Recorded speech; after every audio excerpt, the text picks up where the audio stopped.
एक बार एक इंसान अपनी जिंदगी से बहुत परेशान था। वह हर समय अपने आप को कोसता रहता था कि क्या जिंदगी मिली है मुझे, क्या जीवन है। हर परेशानी मेरे ही सर पर क्यों आती है, हर दुख मुझे ही आकर घेरता है, हर झंझट मेरे ही ऊपर क्यों आती है। एक दिन इसी तरह बैठा हुआ वह खुद को दोस्तों, बुद्ध की हर कहानी इतनी अच्छी है कि हम उन्हें सुनकर जीवन को सफल बना सकते हैं और बहुत कुछ सीख सकते हैं। एक बार एक इंसान अपनी जिंदगी से बहुत परेशान था। वह हर समय अपने आप को कोसता रहता था कि क्या जिंदगी मिली है मुझे, क्या जीवन है। हर परेशानी मेरे ही सर पर क्यों आती है, हर दुख मुझे ही आकर घेरता है, हर झंझट मेरे ही ऊपर क्यों आती है। एक दिन इसी तरह बैठा हुआ वह खुद को कोस रहा था कि क्या नसीब है मेरा, क्या किस्मत है मेरी, क्या जिंदगी है मेरी। कि तभी अचानक एक बाज अपने शिकार को पंजों में दबाए हुए एक पेड़ पर आकर बैठ जाता है और वहीं पर अपने उस शिकार को खाने लग जाता है। यह परेशान आदमी जब उस बाज को देखता है तो कहने लगता है कि क्या जिंदगी है इसकी, क्या जीवन जी रहा है, क्या मजे कर रहा है। न इसे खाने की चिंता, न पीने की, न पहनने की और न ही परिवार की चिंता। आराम से शिकार करता है और मस्त खुली हवाओं में कभी इधर तो कभी उधर घूमता है। सारे दिन आसमान में उड़ता रहता है। असल जिंदगी तो यही है, असली जीवन तो ये जी रहा है। और फिर वह आसमान की तरफ देखकर जोर जोर से चिल्लाता है कि काश मैं भी एक बाज होता तो मुझे भी कोई दुख ना होता, मुझे भी कोई परेशानी ना होती। काश मैं भी एक बाज होता। जब वह 2 से 3 बार जोर जोर से चिल्लाता है कि काश मैं भी एक बाज होता तो मुझे भी कोई दुख ना होता, मुझे भी कोई परेशानी ना होती, तो अचानक आसमान में बिजली कड़कने लग जाती है और आसमान से आवाज आती है कि हे इंसान, क्या हमने सच सुना कि तू हमारी दी हुई जिंदगी से परेशान है और तू एक बाज बनना चाहता है। तो इस आकाशवाणी को सुनकर यह इंसान हैरान रह जाता है और आसमान की तरफ देखकर कहता है कि हाँ, मैं सच में अपनी जिंदगी से बहुत परेशान हूं, क्योंकि हर परेशानी मेरे साथ ही है, हर दुख मुझे ही है, हर तकलीफ मेरे ही साथ है। तो आसमान से फिर आवाज आती है कि इंसान एक बार फिर सोच ले, हमने तुझे बड़ी प्यारी जिंदगी दी है, लेकिन अगर फिर भी तू चाहता है कि हम तुझे बाज बना दें तो हम तुझे बाज बना देंगे। लेकिन अगर एक बार हमने तुझे बाज बना दिया तो फिर हम तुझे दोबारा बाज से इंसान नहीं बनाएंगे। तो ये आदमी तुरंत जवाब देता है कि मैंने अच्छी तरह से सोच लिया है कि मुझे बाज ही बनना है, और एक बार बाज बनने के बाद मैं दोबारा कभी नहीं कहूंगा कि मुझे इंसान बनना है। तभी ऊपर से आवाज आती है कि जैसी तुम्हारी इच्छा, और वह इंसान बाज बन जाता है। बाज बनते ही वह इंसान खुली हवा में उड़ने लगता है। अब वह कभी उड़ता हुआ इधर चला जाता है, कभी उड़ता हुआ उधर चला जाता है और सोचता है कि क्या मजे की जिंदगी है। असल जिंदगी तो यही है, न कोई चिंता, न कोई परेशानी, न कोई डर। वह सारा दिन ऊंचे आसमान में उड़ता रहता है। 2-3 मिनट पंख मारता है, उसके बाद पंख मारना बंद कर देता है और लंबे समय तक हवाओं में तैरता रहता है। इसी तरह हवाओं में तैरते हुए शाम का समय नजदीक आ जाता है तो वह सोचता है कि मेरे पास रहने का ठिकाना भी होना चाहिए, मेरा अपना एक घर होना चाहिए जहां मैं रात में आराम कर सकूं। तो यह सोचकर वह छोटी छोटी लकड़ियां इकट्ठा करने लग जाता है और एक ऊंचे पेड़ पर अपना घोंसला बनाने लग जाता है। एक एक लकड़ियां इकट्ठा करके वह अपने लिए एक सुंदर सा घोंसला तैयार कर लेता है और रात में उसी में सो जाता है और सोचता है सुबह उठकर शिकार भी करूंगा और सुबह उठकर फिर से मौज मस्ती भी करेंगे, खुली हवाओं में उड़ेंगे। सुबह होते ही वह शिकार की तलाश में निकल पड़ता है। हवाओं में उड़ता रहता है, ऊपर से जाकर देखता है कि कहीं जमीन में मुझे कोई शिकार नजर आए तो मैं तुरंत जाकर उसे दबोच लूं और वहीं पर खा लूं। लेकिन उसे कोई शिकार नजर नहीं आता। काफी समय बीत जाता है। वह लगातार ऊंचाई से शिकार को ढूंढता रहता है, लेकिन उसे कोई शिकार नहीं मिलता। फिर पास ही एक जंगल होता है। यह उस जंगल में चला जाता है, यह सोचकर कि शायद वहां कोई अच्छा सा शिकार मेरे हाथ आ जाए। यह जंगल के ऊपर उड़कर शिकार को ढूंढता रहता है। जंगल के अंदर जाकर भी शिकार को ढूंढता है, लेकिन इसे वहां भी कोई शिकार नहीं मिलता। अब शाम का समय नजदीक आ जाता है। वह मायूस होकर वापस अपने घोंसले की तरफ लौट रहा होता है कि रास्ते पर थककर एक पेड़ के ऊपर बैठ जाता है। जब वह पेड़ के ऊपर बैठा होता है तो उसकी नजर एक बीमार चिड़िया पर पड़ती है जो कि घायल अवस्था में होती है। यह तुरंत जाकर उसे दबोच लेता है, उसके पंख निकाल कर अलग कर देता है और उसे खा जाता है। उस चिड़िया को खाने के बाद वह अपने घोंसले की तरफ उड़ जाता है और रास्ते में सोचता है कि चलो, बीमार चिड़िया ही सही, लेकिन कुछ तो खाने को मिला।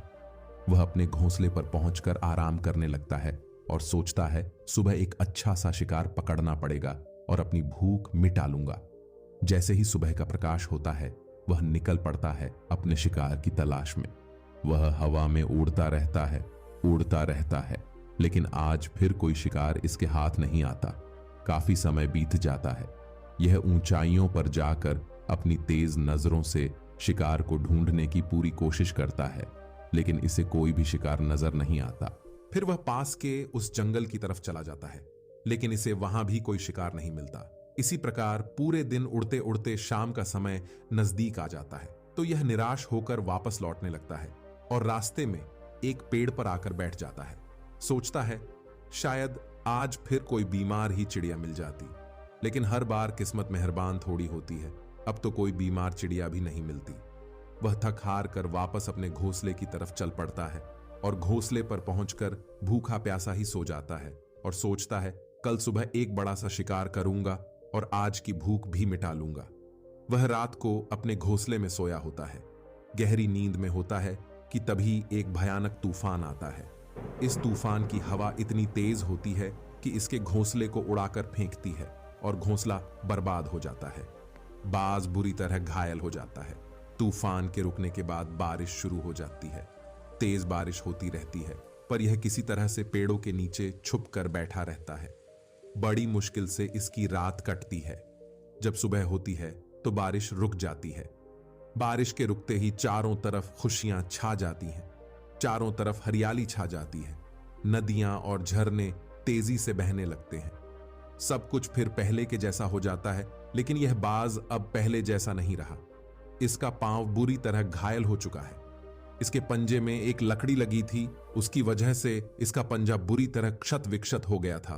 और मैं आपको बता दूं कि बाज का जो पंजा होता है वह उसके शिकार को पकड़ने के लिए सबसे जरूरी होता है, क्योंकि बाज अपने पंजों से ही अपने शिकार को पकड़ता है, दबोचता है और फिर अपनी चोंच के माध्यम से नोच नोच कर खाता है। लेकिन अब इस बाज का पंजा बुरी तरह से घायल हो चुका था और वह पिछले 2 दिनों से भूखा भी था। यह शिकार की खोज में थोड़ा सा उड़ता है कि शायद फिर कहीं कोई बीमार चिड़िया भी उसे मिल जाए, लेकिन कहां बार बार कोई बीमार चिड़िया मिलने वाली थी। वह कुछ देर तक उड़ता है, लेकिन फिर भूख और दर्द के मारे थक कर एक पेड़ पर आकर बैठ जाता है। वह पेड़ पर आकर बैठ तो जाता है, लेकिन उसे पता नहीं था कि यहां एक और मुसीबत उसका इंतजार कर रही है। और वह मुसीबत यह थी कि 8-10 कौवों का एक झुंड मिलकर इसे परेशान करने लग जाते हैं। इसके ऊपर आकर इसके घाव में चोंच मारने लग जाते हैं। उन्हें भी पता चल जाता है कि यह बाज घायल है और भूख की वजह से कमजोर भी है। यह बाज उनसे बचने के लिए थोड़ा सा उड़ता है और फिर जाकर बैठ जाता है। उनसे पीछा छुड़ाने का प्रयास करता है, लेकिन वह फिर उसके पीछे आ जाते हैं। तो फिर वह उड़कर थोड़ी दूर चला जाता है, लेकिन कौवों का समूह इसका पीछा नहीं छोड़ता और बार बार इसके पास आकर इसे परेशान करते हैं। कौवे अक्सर बाज के साथ ऐसा करते हैं, लेकिन फिर बाज भी उनके साथ एक खेल खेलता है। जब कौवों का झुंड बाज को परेशान करता है और उनका पीछा नहीं छोड़ता, तो बाज हवा में सीधी उड़ान भरने लग जाता है। वह तेजी से सीधा ऊपर की ओर उड़ने लग जाता है। कौवे भी उसके पीछे होते हैं, लेकिन कुछ देर तक उड़ने के बाद कौवे ऐसी ऊंचाई पर पहुंच जाते हैं जहां पर उन्हें ठीक से ऑक्सीजन मिलनी बंद हो जाती है। उनका दम घुटने लग जाता है, उनकी सांस रुकने लग जाती है, तो फिर वह वहां से ऊपर नहीं जा पाते। पर क्योंकि बाज तो बादलों से भी ऊपर उड़ सकता है, इसीलिए वह तो ऊपर चला जाता है, लेकिन कौवे वहां से ऊपर नहीं जा पाते और वह नीचे आने लगते हैं। तो इस तरीके से बाज उनसे अपना पीछा छुड़ा लेता है। लेकिन ऐसा करने के लिए, इतनी ऊंची उड़ान भरने के लिए इस बाज के पास उतनी ताकत नहीं थी, क्योंकि यह भूखा भी था और घायल भी था। तो यह उड़ता और थोड़ी सी दूर जाकर बैठ जाता और कौवे फिर से परेशान करने लग जाते। इसी तरह भूख और घायल हालत में एक दिन गुजर जाता है, दूसरा दिन गुजर जाता है, तीसरा दिन गुजर जाता है, लेकिन इस बाज की हालत में कोई सुधार नहीं हो रहा था। वह बद से बदतर होती जा रही थी। चौथे दिन जब यह बिल्कुल खत्म होने पर आ जाता है, इसके अंदर बिल्कुल ताकत नहीं बचती और इसका शरीर इसका साथ छोड़ने लगता है, तो ये किसी तरीके से उड़कर पास ही में इंसानों की एक हॉस्पिटल होती है, उसकी छत पर आकर बैठ जाता है और वहां से आने जाने वाले मरीजों को देखता है और अपने आप से कहता है कि काश आज मैं एक इंसान होता तो ऐसे छोटे मोटे जख्मों का हॉस्पिटल से इलाज करवा लेता या किसी को बता देता कि मैं भूखा हूं, परेशान हूं, मेरे साथ यह परेशानी है। लेकिन आज मैं एक ऐसा बेजुबान परिंदा हूं जो किसी से कुछ नहीं कह सकता, किसी को अपना दुख नहीं बता सकता, किसी से कोई मदद नहीं मांग सकता। यही बात सोचकर वह उसी छत पर अपना दम तोड़ देता है। वह अपनी जान की कुर्बानी तो दे जाता है, लेकिन साथ ही साथ हमें यह सीख भी दे जाता है कि आपको जैसा बनाया गया है, आप जैसे भी हो उसी में खुश रहो और उसी में बेहतर करने की कोशिश करते रहो, ना कि इस बात से परेशान रहो कि काश मैं ऐसा होता, काश मैं वैसा होता, काश मैं ये बन जाऊं। आपको जैसा भी बनाया गया है, आप उसी में अपना सर्वश्रेष्ठ करने का प्रयास करते रहो।